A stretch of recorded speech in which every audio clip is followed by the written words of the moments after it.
Ya comienza Nuestros Temas por Sama TV, el canal de la Universidad Nacional de San Juan.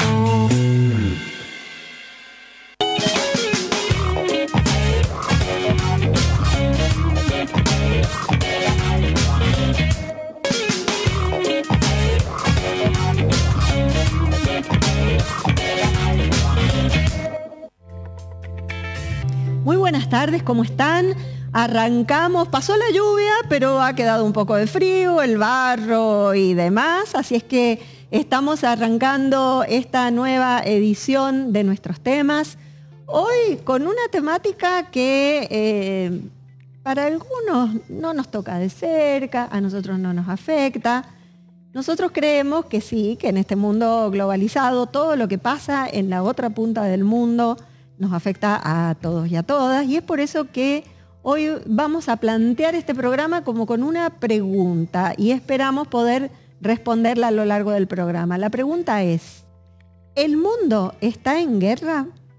Vamos a agradecer en primer lugar a nuestro director, Carlos Jimeno, que ha preparado unas placas que, según él me ha dicho, son una síntesis de los conflictos que se están desarrollando en este momento en el mundo. Así es que si él está listo, yo le pido que vayamos pasando a las placas para poder verlas, por favor, porque ahí Bien. está el resumen. Ahí está. Conflictos en 2025, los principales focos de conflictos armados. Y por supuesto, el primero es Ucrania, ¿no? La guerra iniciada por la invasión rusa se mantiene, impactando la seguridad europea y con conversaciones de paz infructuosas. Creo que, bueno, esta la vamos siguiendo por las noticias, ¿no? Nos vamos informando.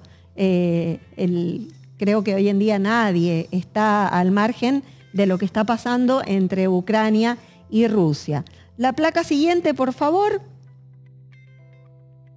Oriente Medio. El conflicto entre Israel y Hamás en Gaza, el más prolongado en la región, continúa con bombardeos y acciones militares israelíes. Y aquí tenemos que hablar de una serie de imágenes que nos tocan profundamente la sensibilidad porque nos muestran cómo está sufriendo el pueblo civil las consecuencias de este enfrentamiento entre Israel y Hamás.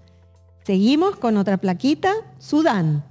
Esta tiene un poco menos de prensa, vamos a decir. La guerra civil entre las Fuerzas Armadas sudanesas y las Fuerzas de Apoyo Rápido entró en su tercer año, en 2025, exacerbando una crisis humanitaria. Y ahí está el riesgo, ¿no? O sea, como ya es el tercer año y han surgido otros conflictos, es como que nos vamos olvidando que también en Sudán hay una guerra civil y las consecuencias que esto implica para la población civil.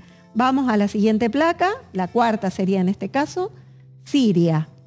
El país sigue siendo un foco de inestabilidad y violencia, ¿no? Parece una historia repetida, los conflictos en Siria y también todo lo que afecta a quienes no están involucrados directamente en la lucha armada, pero viven allí y no les queda otra más que soportar las consecuencias. Vamos a la siguiente placa. Haití, otra que también está teniendo poca prensa, la tuvo en su momento, pero ahora es como que han pasado a primera plana los otros conflictos. La violencia y los conflictos internos siguen siendo una preocupación importante en Haití. Y continuamos, creo que queda una, Carlos. República Democrática del Congo. Está apareciendo más información sobre lo que está pasando en el Congo. Se ha observado una escalada en los combates, añadiendo más sufrimiento a una población ya afectada por décadas de conflictos. Está como recrudeciendo la lucha en el Congo. Creo que será la última. Península de Corea, bien. Las tensiones en la península siguen siendo un conflicto a seguir de cerca. No hay mucha información porque, bueno, como sabemos, los que están implicados no dan toda la información. Y para hablar de esto lo tenemos a Sergio Guzmán. Él es politólogo, nos acompaña habitualmente aquí en Sama. Y uno se pregunta, Sergio, buenas tardes ante todo. Que haya estos focos de conflicto en distintos lugares del mundo, distantes entre sí y sobre todo distantes de la Argentina. habla de que podemos hablar de un mundo en guerra. Penosamente, la respuesta es sí. Pero esto no es una situación absolutamente novedosa para la historia de la civilización, de la especie humana. Si uno hace un repaso histórico, recordemos en la historia aquella famosa guerra de los 30 años, la guerra de los 100 años.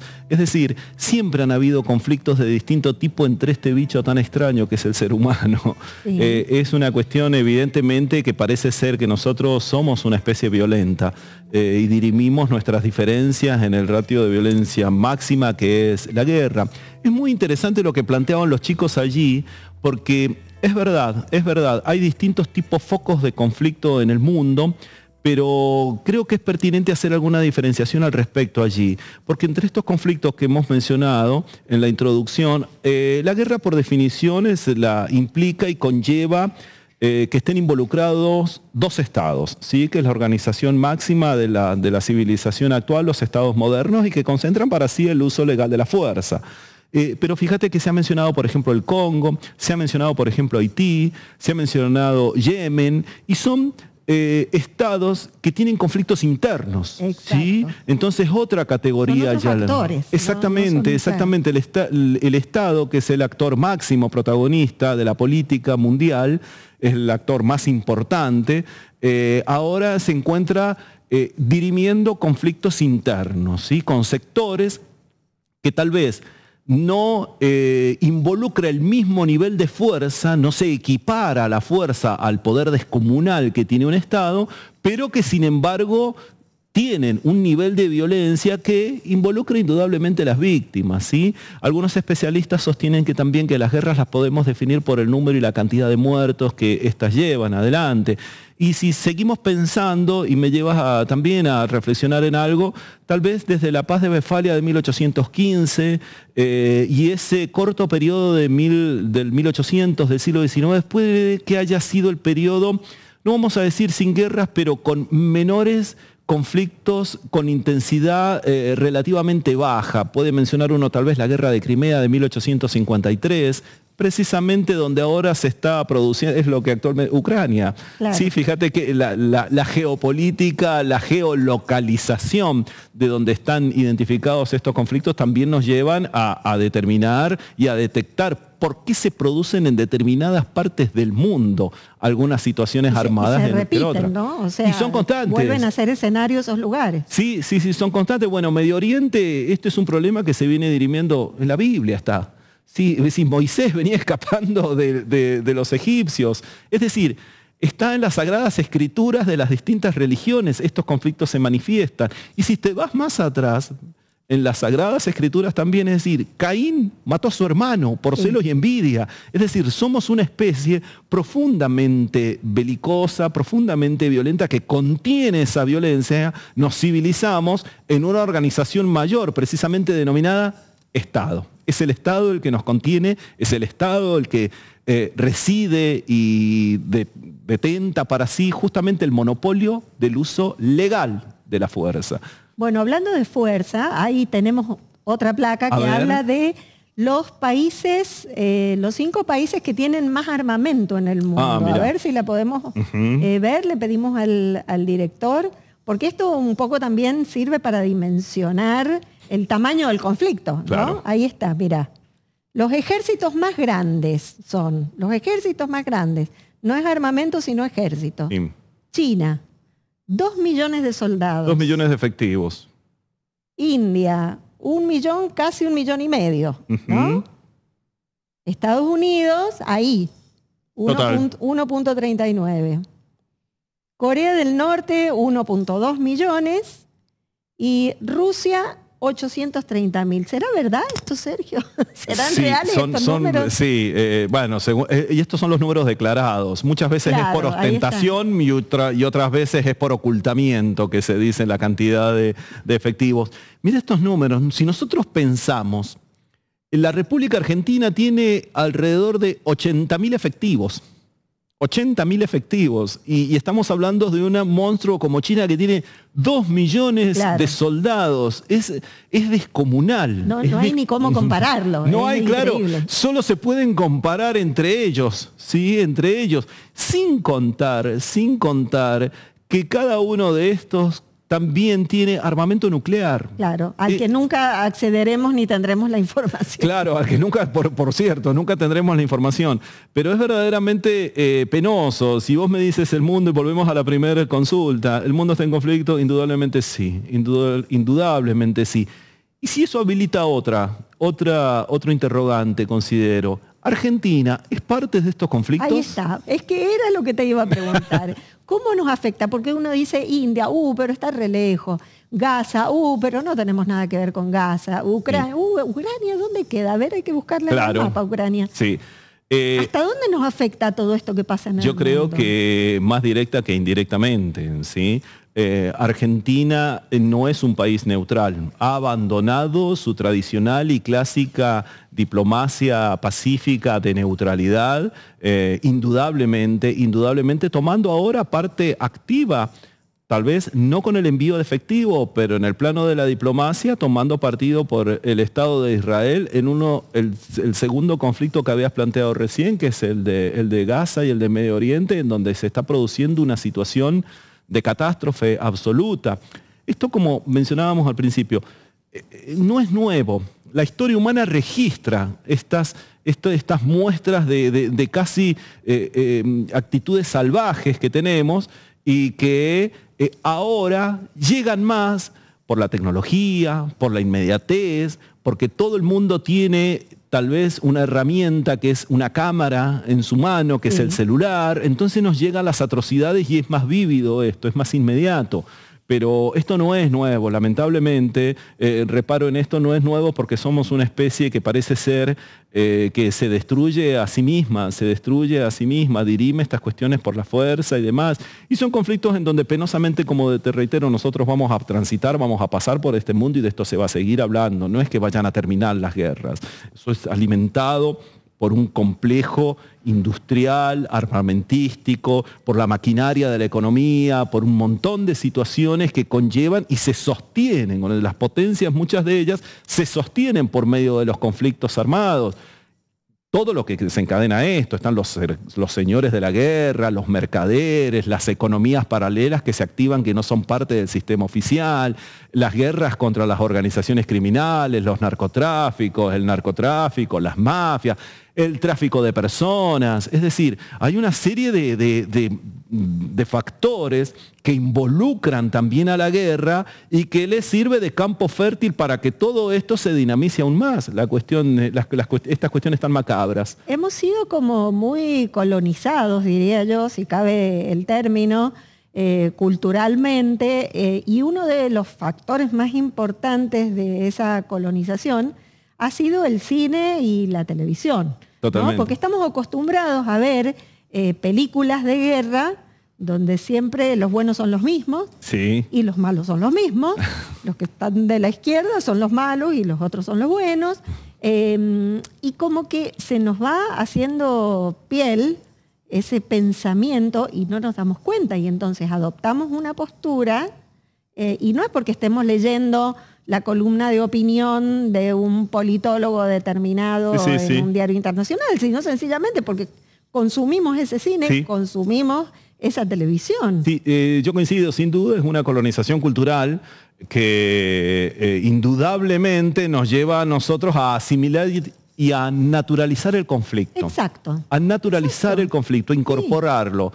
Decía, a mí no me gusta mucho citar autores porque uno cuando lo hace sabe que del otro lado hay gente que no maneja esos autores y entonces me resulta, soy huidizo a esa actitud. Pero sin embargo, hay alguien a quien conocemos mucho y seguramente tú lo conoces, Susana, que es Atilio Borón, que es un politólogo y sociólogo argentino, destacadísimo, y que él sostiene firmemente que, por ejemplo, los imperios saben a la perfección todo esto. Los Estados Unidos tienen 3 focos de colonización que son cruciales.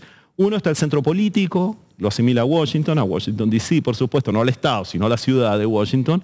Y el siguiente será el punto de vista, su pilar financiero, que es Wall Street, en Nueva York, y hay un pilar ideológico cultural, que es en el que reparabas, que es sin duda Hollywood. Exacto. El héroe, exacto. fíjate, el superhéroe, el bueno, y esto viene desde antaño, desde otrora, siempre tiene un arma. Fíjate, el bueno en todas las películas de los Estados Unidos siempre tiene un arma. No es inocente esa construcción, ¿sí? Tiene que ver con toda una ideología de que en nombre de la libertad, por ejemplo, deben ser portadores de armas. Fíjate a dónde te llevan, es decir, los buenos tienen armas, los buenos siempre están armados. De hecho, son excepcionales los casos en donde el bueno generalmente no porta armas. O tiene armas o tiene poderes extraordinarios. Sí tiene superpoderes. De acá viene todo un formato que desde pequeños nosotros, cuando estamos haciendo nuestras primeras armas en el pensamiento, lo vas incorporando. Los buenos tienen armas. Y te lo terminas creyendo. Y claro, sí. Y te comes eso, claro, terminás asimilando que para hacer el bien debes estar armado. Debes estar armado. No es inocente y detrás de eso se esconde toda una construcción que, reitero, es impuesta. Y es impuesta en este caso desde una maquinaria ideológica cultural que sin duda es Hollywood. Súper penetrante. Sergio, ¿cómo se escapa a esto? ¿Cómo hacemos para, qué le puede pasar a la Argentina? Hay que volver a la posición neutral. Este gobierno no tiene la menor intención, evidentemente. Sí, lo que quiere no solo tiene una posición tomada y la sostiene. Tiene una posición tomada que no es en absoluto para nada pragmática, que ha restado todos los parámetros tradicionales de lo que tradicionalmente ha sido la posición argentina. Indudablemente le va a afectar. Ya hemos tenido lastimosos antecedentes al respecto, como los atentados que han sucedido en los 90 acá en la República Argentina, y tomar partido no es gratis. Va a suceder. Uno no quiere ser alarmista. Pronto, más temprano que tarde, en algún momento sucede, porque los partidos, tomar postura implica, conlleva costos. La República Argentina ha tenido tradicionalmente, Susana, un cuerpo diplomático riquísimo, de jóvenes sumamente estudiosos que de hecho han aportado a la doctrina internacional. ¿Sí? Se puede mencionar entre la doctrina Calvo, la doctrina Drago, es decir, el no cobro compulsivo de deudas. Cuando sucede Drago fue un ministro de Roca, que a fines del siglo XIX, cuando Holanda concretamente quiere cobrarse con territorio una deuda que tenía con Venezuela, la Argentina invoca esto y dice que precisamente las deudas no conllevan la entrega de territorio. ¿Sí? Hoy eso se está poniendo en duda. La República Argentina ha tenido con cuerpos diplomáticos brillantes, como por ejemplo el de Arturo Illia con la famosa resolución 2065 sobre Malvinas, en donde el conflicto, hay una disputa de intereses soberanos y se limita solamente a 2 estados, para que después no vaya a aparecer otro, y se debe resolver por el conflicto, y esto lo establece Naciones, se debe resolver, por el diálogo el conflicto, se debe resolver por el diálogo el conflicto, llama a conversar a las partes.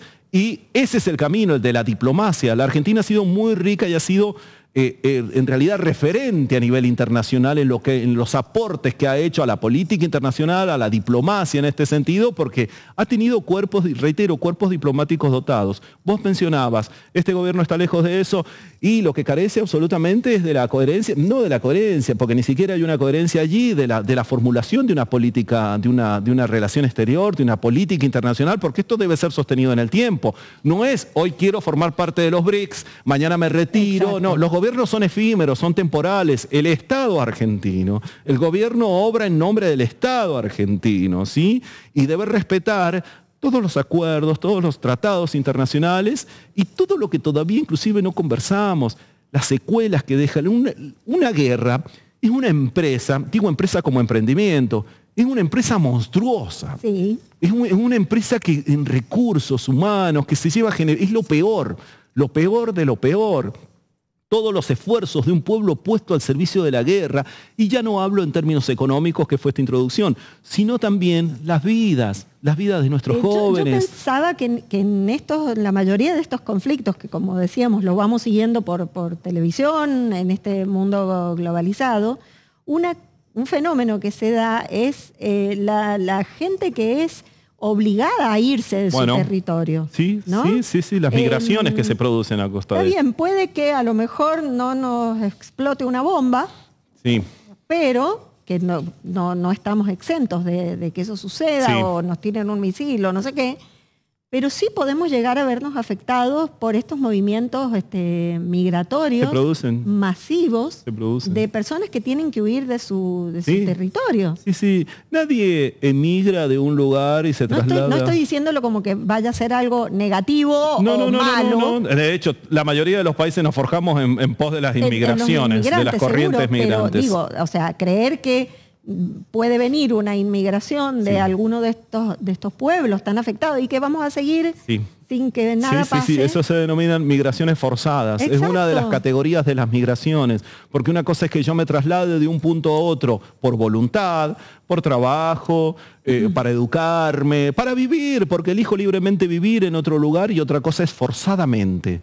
Sí, las migraciones forzadas es una categoría que se ha definido recientemente y que involucra a todas las personas que son víctimas directas de este tipo de situaciones, las víctimas que huyen de la violencia, las víctimas que huyen de un conflicto armado. Es terrible, como decíamos, que tengas que abandonar tu terruño, tu querencia, tu lugar, tu casa, por una situación armada y no saber si vamos a volver. Es decir, hay gente, eso está viviendo el mundo en este momento, y uno no intenta ni dramatizar, ni romantizar, ni mucho menos, pero es una situación trágica. Es decir, las imágenes que nos llegan desde Medio Oriente, desde Gaza, es una situación de catástrofe absoluta. Nosotros no podemos ser indiferentes a eso. Yo celebro que en espacios como Sama charlemos este tipo de situaciones y nos detengamos un momento a reflexionar al respecto, porque no podemos ser ajenos. Sí, tenemos una responsabilidad profesional, generacional también, para transmitir lo que está sucediendo. ¿Sí? Y si llega el momento de abrir las puertas para darles un cobijo y darles que tengamos la grandeza de poder hacerlo. Ese ha sido el rol y ha sido la actitud tradicional del pueblo argentino. Nos hemos forjado en pos de migraciones. Sí. Existen 4, no vamos a charlar de eso ahora porque es muy profundo, pero de las 4 corrientes migratorias que han existido desde 1850 en adelante, somos un pueblo que se ha forjado en torno a eso, a las migraciones. Y la mayoría, prácticamente todos los pueblos de América, del Nuevo Mundo, de este reciente Nuevo Mundo, que apenas, en términos históricos, es relativamente poco tiempo, en apenas 5 siglos, todas las naciones americanas se han forjado y se han levantado en torno a las corrientes migratorias. Sí, tal cual. En torno a las corrientes migratorias. Sergio, para ir redondeando un poco, digo, al televidente o a la televidente que está en su casa y está escuchando esto y dice, bueno, pero ¿y entonces cómo me informo? ¿Dónde me entero? ¿Qué leo? ¿Qué escucho? ¿Qué? Porque evidentemente hay como un sesgo en muchos canales y en muchos medios de comunicación que te dan la información fragmentada y lo que ellos quieren que veas, ¿no? Sí. ¿Qué conviene leer? ¿Diarios de otros países? Sería un ejercicio fantástico. Es decir, el perro cruzó la calle. Esa noticia, estoy jugando. Ver cómo la dicen en otro lado. Si uno va haciendo un seguimiento de las distintas cadenas internacionales, te encuentras con que la última cadena que leíste nada tiene que ver con eso, porque se va adjetivando, se van tomando posturas. La prensa no es inocente, la prensa nace justamente para difundir ideas políticas, es decir, la neutralidad como tal no existe. En el momento que digo que soy neutral, yo estoy hablando desde un lugar que me afecta, que me involucra, que yo siento, que yo tengo intereses personales en eso, claro. ¿Se entiende? Intereses desde mi visión de cómo concibo la vida, ¿sí? Un buen ejercicio sería ese, ver las distintas cadenas, porque una cosa son las cadenas europeas de Occidente, del centro y del oeste de Europa, y otra cosa son las cadenas del este de Europa, otra cosa son las cadenas de la India, son las cadenas de China, son las cadenas de las informaciones que nos llegan de África, que muchas de ellas están en español, y que fíjate que poco se menciona algo acerca de esto, ¿sí? Una cosa es seguir el dragma de cubano y otra cosa es seguir CNN. Entonces ves claramente una cosa es seguir Deutsche Welle y otra cosa es seguir Al Jazeera, y vas viendo la misma información. Bueno, a raíz de Ucrania, a raíz del conflicto de Ucrania, fíjate que en Occidente muchas de esas cadenas se han cercenado. ¿Sí? No llegan ya las señales, no están libres por YouTube, por ejemplo, ¿sí? Entonces, bueno, claramente hay un ánimo arbitrario ahí y no es inocente esto. Acá no hay sería un error bastante escolar de nuestra parte entender y concebir a la política internacional en términos de buenos o malos. La bondad y la maldad no existe acá en términos sacros, ¿sí? Lo que existe son intereses, son puja de intereses. Lo que sucede que cuando se extreman esos intereses y ya involucra la pérdida de vidas, ya entramos en otro terreno muchísimo más delicado. Por eso es un desafío para nosotros. Vos me dices, ¿cómo tenemos que hacer? El desafío es reflexionar, el desafío es charlar y el desafío es contraponer ideas, pero no solo por la contraposición misma, sino que a través de esa contraposición de ideas tengamos un salto superador para llegar a algo mejor. Exacto. Así que creo que viene por ahí la cosa. Estamos terminando, nos hemos pasado, de hecho. Usted sabía tiempo. dónde se metía. Pero me parece que es valioso desde el punto de vista de poder abrir una conversación. Sí. Abrir una conversación donde antes no la había y parecía que el tema de la política internacional estaba limitado nada más que a una columna en un noticiero o en un diario y en realidad... Sí, hay muchas. En este momento hay 60, 57 guerras oficiales. Oficialmente, Wow. En este momento, mientras nosotros estamos hablando, hay 57 guerras en el mundo. En este momento está falleciendo gente. Es durísimo decirlo así, pero a ver si aterrizamos. Está pasando esto. En este momento hay niños mutilados en Gaza, mientras nosotros estamos hablando. Y no son las 3 guerras que vemos siempre por los medios hegemónicos. No. Hay más de 50 guerras más que en este momento hay disparos. Es durísimo, pero es lo que está pasando ahora. Y mirar para otro lado es el peor error, ¿no? Seguro que sí. Bueno, muchísimas gracias. No, por favor, Sergio, el gusto es mío. por habernos acompañado. Como decíamos, bueno, la intención es abrir una conversación y seguiremos profundizando en esto porque nos interesa la opinión de Sergio. Traeremos también alguna mujer para que opine siempre. acerca de lo que es la guerra y hasta qué punto nos puede afectar a nosotros o no. Nos despedimos y será hasta el lunes que viene. Muchas gracias.